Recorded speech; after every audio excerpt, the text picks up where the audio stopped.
The 2nd of October 2022, a grisly new Cartel video was uploaded online. It said that the video was recorded in the state of Chiapas, which borders Guatemala. In recent years, cartel violence has actually been kept to a minimum in the scenic state. It said that... Hold on, let me look at that. That's crazy, man. And this is why I have to show these types of videos and react to them, because I need to keep these images fresh in your mind. Now, I don't want you to go look up this video wherever it is, because they are available online. But this guy right here, he actually talks about what happens in the video. He doesn't actually reveal it to you. That way you don't have to see it. And then you can still learn about how crazy it is and how sad it is. And hopefully that'll motivate you to do something about it, you know? Now, hold on. The video was recorded in the state of Chiapas, which borders Guatemala. In recent years, cartel violence has actually been kept to a minimum in the scenic state. The state is more known for its natural beauty, ancient architecture dating back to the Mayans, and its huge production of natural resources. Although cartel presence does exist in the state, levels of violence have been kept low. And it's been that... At least he's keeping a G. We were a caravan with you. 20, the captive replies. Hold on. Script, which reads the following. The interrogator starts. What's your name? The captive responds. My name is Ramon Antonio. The interrogator asks, before coming here, where were you? And the captive responds, I was in the Terran neighborhood of Chiapas. The interrogator responds, how many individuals were there with you? 20, the captive replies. The interrogator asks, who are your bosses? That's the interrogator. The victim responds, Comandante Yahir and El Pulseras. The interrogator replies, what were you doing when you were detained?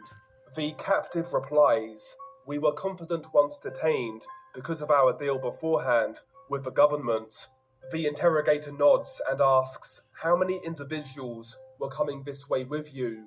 And the captive confesses, we were a caravan of 7 vehicles. The interrogator asks, why were you detained? The captive responds, we trusted that there wouldn't be any problems with the government because Commander Yahir had spoken beforehand with them. The interrogator asks, how many dead did you see? And the captive confesses, 20 individuals.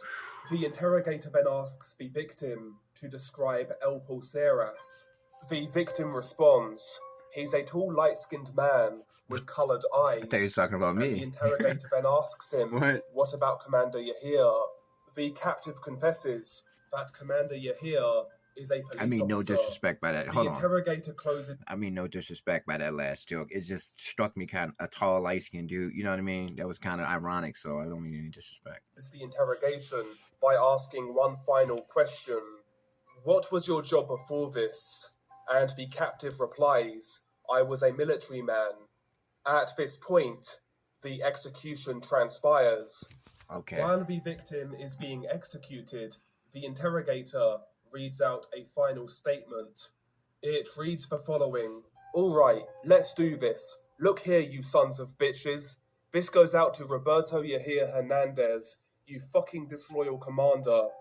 You're all a gang of kidnapping liars. Keep sending these dumbasses towards us. You sons of bitches, you gang of dogs. This drug corridor already has an owner, you sons of bitches. This is like an 80s slasher movie, but this isn't fiction. This is all too real. After slicing the victim's throat for a few seconds, the killer stops as the victim, still sitting on the floor, hangs his head forwards as he bleeds out. The execution... I don't really like to get into that part too much, but I want to keep it real with you. And like I said, I mean no disrespect by that joke. This is serious business, man. It's serious business, you know, and it's like, I know a lot of people who go on vacation to Mexico, they have a beautiful time, it's wonderful, but You know, it's just like, man, there's really nobody out there fighting for these guys who are getting butchered on video. Imagine if that happened to you and your family saw it on the internet. What would you do?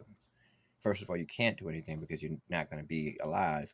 But just that's a a rhetorical question. What would you do? You understand? That's effed up. And people have this mentality that, okay, these guys are in the cartel, man. What do you expect me to do? Be sad? No, I'm not expecting you to be sad. I'm expecting you to understand that this killing people on video. You hear about the government connections. You heard about the government connection. That's another reason why I want to showcase things about the cartel, because there's a connection to the government. And I don't want to speak too much on that about that on YouTube. YouTube is highly censored, and when you start speaking about governments and stuff like that, YouTube will actually force you they will force you to verify your identity after you upload a video that's questioning the government and stuff like that. They'll actually say, hey, we need to verify your identity. Hey, we're going to send a message to your cell phone just to make sure it's you. So that's censorship. That's why I tell you, I don't want to speak too much on certain topics. You understand? Because it's real. It's like that. Trust me. And basically, it's like this, man. Governments are involved. People are getting killed on video.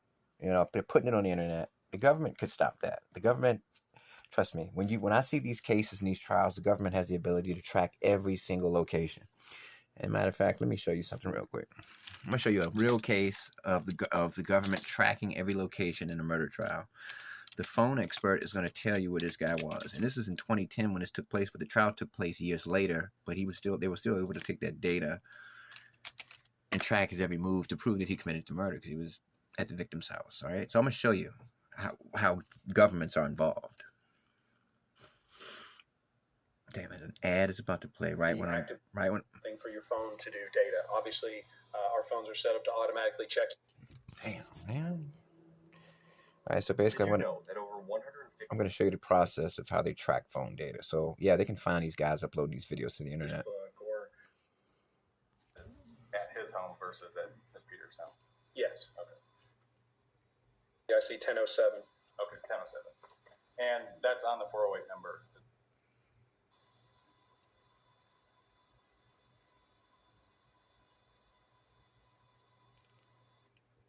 We're talking about here, the church that's just up the hill from Miss Peters' residence. And with that one, we do see cell sites. We communicated with cell sites all the way down to Oak Ridge Road. Okay. Primarily, a handset is usually going to communicate with the easiest line, right? Yes, primarily. And easiest line can be affected by topography, correct? Yes. So trees, like you talked about before, a hill in the road could fall during that time, correct? It is.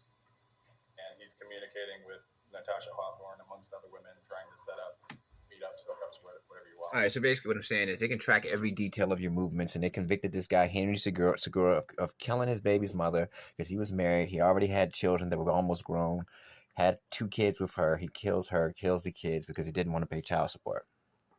Long story short. But this was 2010 when that happened. They tracked the data, went back. The trial took place in 2018 or something. So they went back and tracked every move he made on that cell phone. And he tossed away the cell phone because it was a burner. It was a burner. But they were still able to track every move. They got him going to the girl's house.